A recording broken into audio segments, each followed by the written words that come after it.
నమస్కారం. నేను మీ సిరి. Welcome to నిన్ను కోరి. ఈరోజు కథ ప్రేమ చదరంగం ఎపిసోడ్ 131. రచించిన వారు బృందా గారు.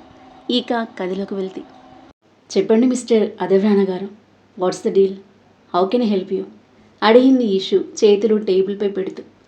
వెల్, చెన్నైలో వీవీఆర్ బ్రాంచ్ ఆఫీస్ కన్స్ట్రక్షన్లో ఉంది. దానికి ఇంటీరియర్ డిజైనింగ్ మీరే చేయాలి. చెన్నైలోని the best office layout design చేయాలి. ఈ డీల్ మీకు ఓకేనా?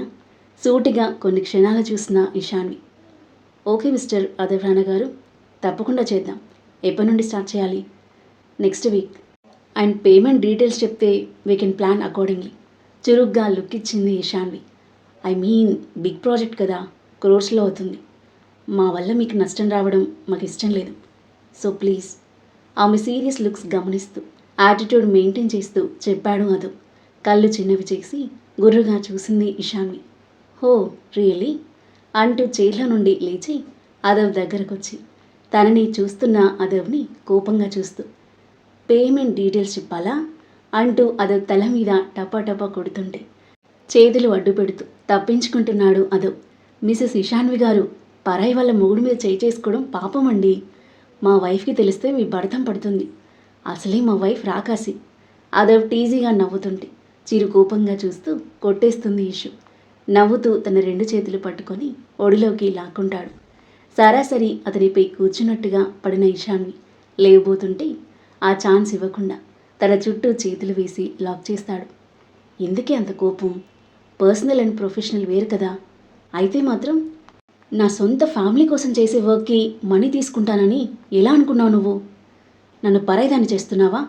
అంది కోపంగా చూస్తూ. అస్సలు కాదు. నువ్వు నాదానివైనా నీ దగ్గర వర్క్ చేసే స్టాఫ్కి, ఎక్విప్మెంట్ అన్నింటికి చాలా ఖర్చు అవుతుంది కదా. అవన్నీ నువ్వు బేర్ చేస్తే కంపెనీకి నష్టం కదా. ఆమె ముంగుర్లను సవరిస్తూ అన్నాడు. నష్టం ఏమీ లేదు.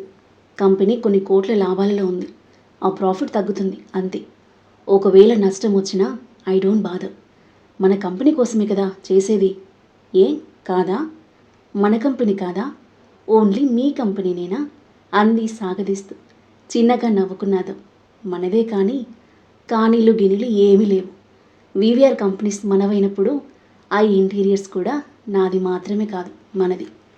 సో ఎప్పుడు ఎలాంటి సర్వీస్ కావాలన్నా చేయడానికి రెడీగా ఉంటాను. నన్ను కాదని వేరే ఎవరినైనా కాంటాక్ట్ అయితే అయిపోయారు నా చేతుల్లో.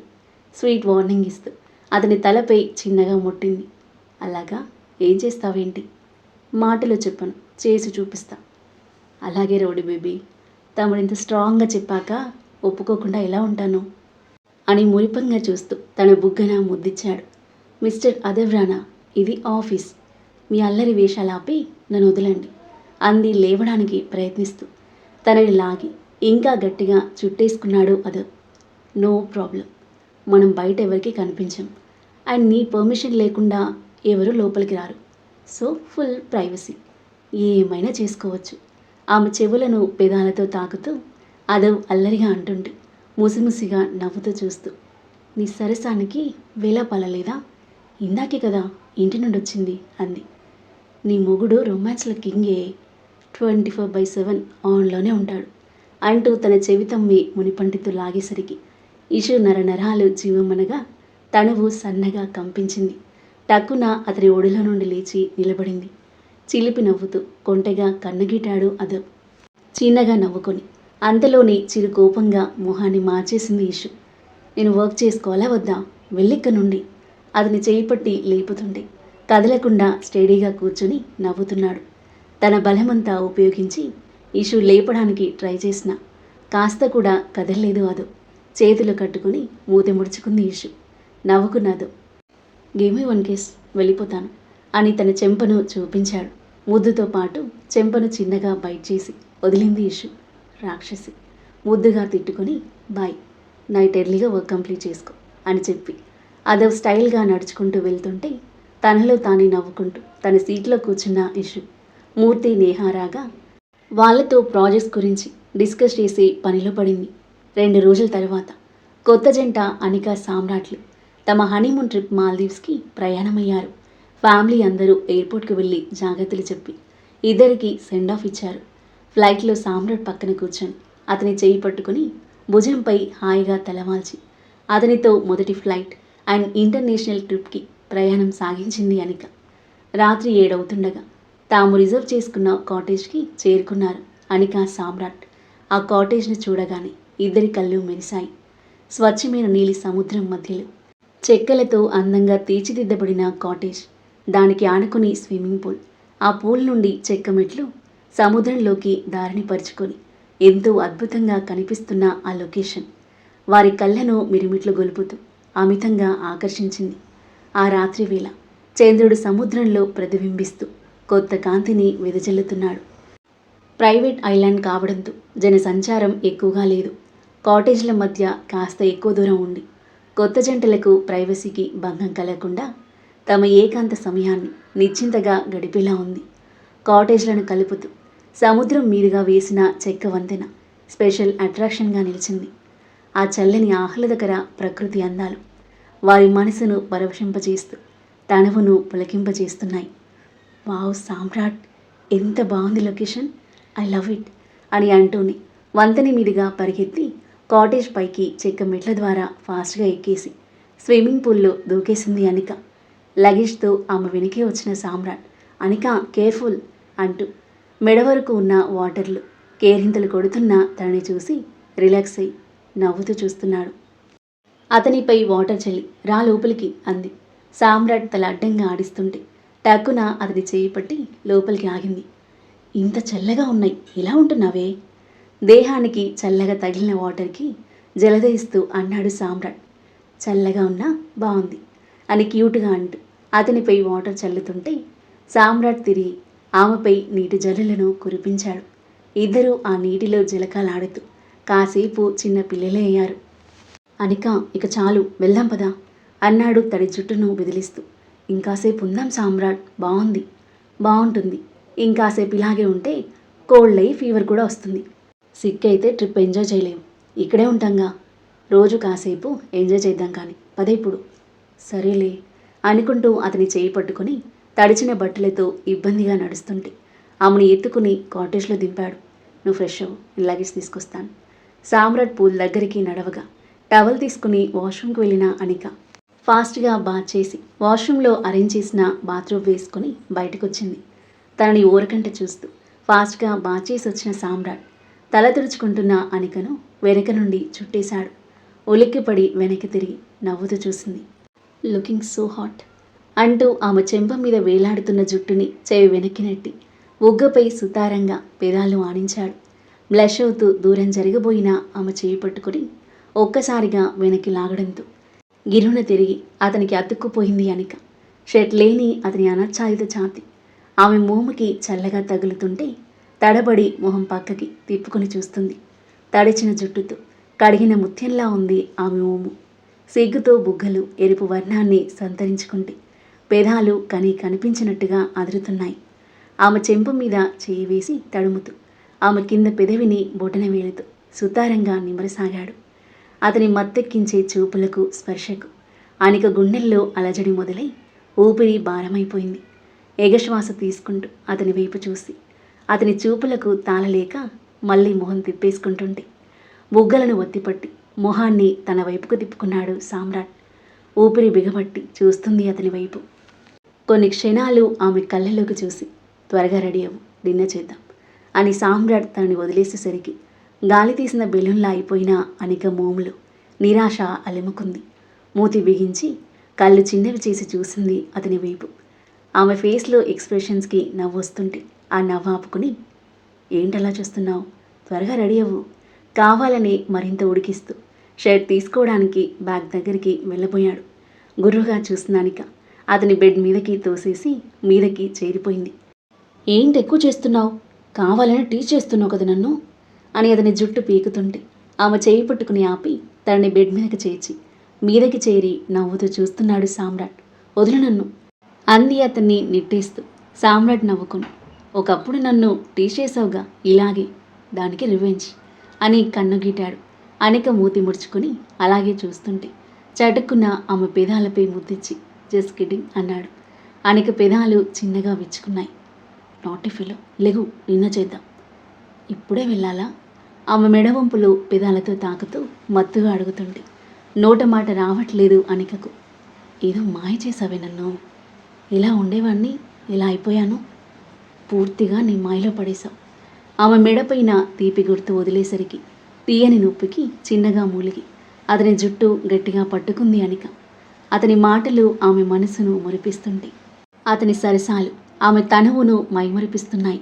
తన చేష్టలకు ఆమె ప్రతిస్పందన అతనికి మరింత మత్తెక్కిస్తుంటే ఆమెను బిగి కౌగిలిలో బంధించేసి పెదవులు అందుకున్న సామ్రాట్ గాఢంగా ముద్దును కొనసాగిస్తుంటే అతని వేగంతో జతకలిపి అతన్ని అల్లుకుపోయింది అనిక. ఆ మాల్దీవుల్లో తమ మొదటి రాత్రిని మధురమైన మరుపురాని రాత్రిగా మలుచుకున్నారు. తనువుల తపనలు తీరాక ఒకరి కౌగిలిలో మరొకరు కాసేపు సేద తీరి అలసట తీర్చుకొని డ్రెస్అప్పై తమ ఆకలి తీర్చుకోవడానికి బీచ్ సైడ్ రెస్టారెంట్కి వెళ్ళారు. వారం రోజులు మాల్దీవుల అందాలని వీక్షిస్తూ చిన్న పిల్లల్లా బీచ్లో ఆడుకుంటూ బీచ్ తీరంలో జంటగా చేయి చేయి పట్టుకుని నడుస్తూ రాత్రి వేళలు ఇసుక తిన్నెలలో పవలించి నిండు చంద్రుని చూస్తూ ప్రేమ ఊసులు చెప్పుకుంటూ క్యాంప్ ఫైర్ను ఆస్వాదిస్తూ ప్రతిరోజు వసంత రాత్రిలా ఒకరి కౌగిలిలో మరొకరు నలిగిపోతూ ఒకరిలో ఒకరు కరిగిపోతూ శృంగార సామ్రాజ్యంలో విహరించి ఒకరి మనసుకు మరొకరు మరింత దగ్గరై ఎన్నో అందమైన మధురమైన జ్ఞాపకాలు పోగేసుకొని ఎన్నో మధురానుభూతులు నిండిన హృదయంతో సంతోషంగా ఇండియాకి రిటర్న్ అయ్యారు. సామ్రాట్ మామతో చేరి బిజినెస్ వర్క్స్ నేర్చుకుంటుంటే అతనికి సైట్ కొట్టుకుంటూ ఆఫీస్లో టైంపాస్ చేస్తుంది అనిక. 2 రోజుల తర్వాత ఉదయం 6 గంటలు ఆఫీస్ పనులు కంప్లీట్ చేయడానికి చెన్నై వెళ్ళడానికి సిద్ధమవుతున్నారు అదవ్, ఇషు వాళ్ళు. ఇషు, అత్తయ్య వాళ్ళు రెడీ అవుతున్నారా అడిగాడు అదవ్ షర్ట్ వేసుకుంటూ. అదవ్, అమ్మ రావడానికి ఇబ్బందిగా ఫీల్ అవుతుంది, ఇక్కడే ఉంటాను అంటుంది అంది అతని బటన్స్ పెడుతూ. ఇక్కడే ఉండొచ్చు, ప్రాబ్లం లేదు, కానీ మనతో పాటు ఉంటే మనకి నిశ్చింతగా ఉంటుంది. పైగా డిఫరెంట్ ప్లేసెస్ వెళ్తూ ఉంటేనే అత్తయ్య మళ్ళీ ముందులా యాక్టివ్ అయిపోతారు. ఇక్కడ ఎంత కంఫర్ట్గా ఉంటుందో అక్కడ అంతే కంఫర్ట్గా ఉంటుంది, అందుకే రమ్మన్నాను. నాకు తెలుసు అదవ్, అమ్మ గురించి నాకన్నా ఎక్కువగా నువ్వే ఆలోచిస్తావని. అందుకే నేను కూడా నీ మాటకి వెంటనే ఓకే చెప్పేశాను. ఫస్ట్లో కొంచెం ఇబ్బందిగా ఫీల్ అయినా మెల్లిగా అలవాటు అవుతుందిలే అంది సన్నని నవ్వుతూ. సాలోచనగా తలాడించి బ్యాగ్ తీసుకుని కిందకి నడిచాడు అదవ్.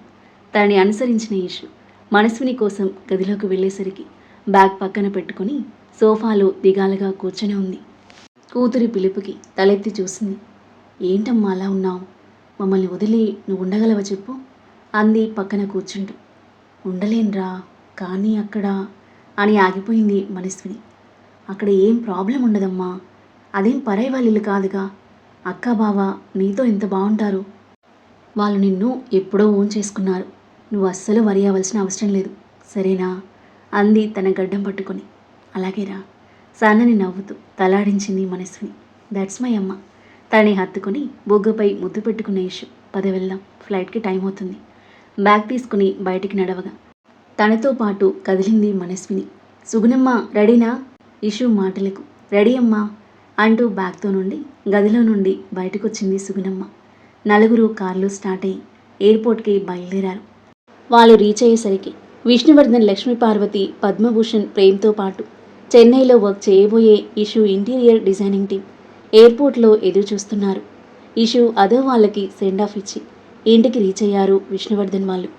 అప్పటికే నిద్రలేచి ఇంట్లో ఎవరూ కనబడడం లేదని చూస్తూ ఉన్న భువనేశ్వరి కార్ సౌండ్ విని వాళ్ళకి ఎదురుగా వెళ్ళింది. ఏమండి, ఇంత పొద్దున్న ఎక్కడికి వెళ్ళొస్తున్నారు అని అడిగింది కుతూహలంగా. కొడుకు కోడలు చెన్నై వెళ్తుంటే ఎయిర్పోర్ట్కి వెళ్ళొస్తున్నా అన్నాడు విష్ణువర్ధన్ లోపలికి నడుస్తూ. చెన్నైకా? ఎందుకు అతనితో పాటు నడుస్తూ అడిగింది. మన ఆఫీస్ ఇంటీరియర్ డిజైనింగ్ మొత్తం కోడలు చూసుకుంటుంది, ఆ పని మీదే వెళ్తున్నారు. 4 రోజులైనా ఉంటారు అక్కడ. భువనేశ్వరి అడుగు అక్కడే ఆగిపోయింది. మరి నాకెందుకు చెప్పలేదు? నేను కూడా ఎయిర్పోర్ట్కి వచ్చేదాన్ని కదా అంది డల్గా. వాళ్ళు ఒక మంచి పని మొదలు పెట్టడానికి వెళ్తున్నారు, అపశకునంలాగా నువ్వెందుకు వాళ్ళకి ఎదురెళ్ళడం? భర్త మాటలకి భువనేశ్వరి మొహం ఒక్కసారిగా మాడిపోయింది. కళ్ళలో నీళ్లు చేరాయి. అలా అంటారేంటండి? కనీసం వాడైనా వెళ్తున్నాను ఒక్క మాట చెప్పలేదు. ఎప్పుడు ఏది చేసినా చెప్పేవాడు, నా దగ్గర ఆశీర్వాదం తీసుకునేవాడు. కానీ ఇప్పుడు మీ అందరికీ చెప్పి నాకు చెప్పకుండానే వెళ్తున్నాడు. అంత కానిదాన్నయ్యానా నేను? ఆమె మనసు బాధగా మూలిగింది. వాడిని ఇంటికి ఏమి కాని వాణ్ణి చేసింది నువ్వు భువన. చేజేతిలా దూరం చేసుకుంది నువ్వు. ఎప్పుడు వాడికి వ్యతిరేకంగా చేయడం తప్ప వాడికి అనుకూలంగా ఎప్పుడైనా ఉన్నావా నువ్వు? అలాంటప్పుడు నీకెందుకు చెప్పడం? నీ నీడ వాళ్ళ మీద పడకపోవడమే మంచిది. విష్ణువర్ధన్ మాటలు సూటిగా ఆమె గుండెను చీల్చుకుంటూ వెళ్ళాయి. అన్నాళ్లుగా తను చేసిన తప్పులకు మదనపడుతూ బింకంగా నిబ్బరంగా ఉన్న తను ఇంకా బింకంగా ఉండలేకపోయింది. విష్ణువర్ధన్ను గట్టిగా హక్ చేసుకుని ఒక్కసారిగా బరిస్టైపోయింది. ఆ తర్వాత ఏం జరగబోతుంది? భువనేశ్వరిలో రియలైజేషన్ వస్తుందా? తనలో పూర్తిగా మార్పు వస్తుందా? చెన్నైలో అదర్ విషు అనంత్ భూమిల మధ్య ఎలాంటి ఆసక్తికర సన్నివేశాలు చోటు చేసుకోబోతున్నాయి? సామ్రాట్ అనికల కొత్త కాపురం ఎలా ఉండబోతుంది? పూజ ప్రేమ్ల ప్రేమ ప్రయాణం ఎలా సాగబోతుంది? ఈ ప్రేమ చదరంగం ఎలాంటి మలుపు తీసుకోబోతుంది? అద్భుతమైన కథనంతో ఊహకందని మలుపులతో మనసును హత్తుకునే సన్నివేశాలతో ఎంతో ఆసక్తిగా సాగి ఈ కథ యొక్క నెక్స్ట్ ఎపిసోడ్ కోసం మన నెక్స్ట్ వీడియో చూడండి. కథ నచ్చితే లైక్ చేయండి. ఈ కథపై మీ అభిప్రాయాన్ని తప్పకుండా కామెంట్ చేయండి. ఇంకా ఇలాంటి ఇంట్రెస్టింగ్ స్టోరీస్ కోసం మన ఛానల్ని సబ్స్క్రైబ్ చేయండి. Thank you for listening.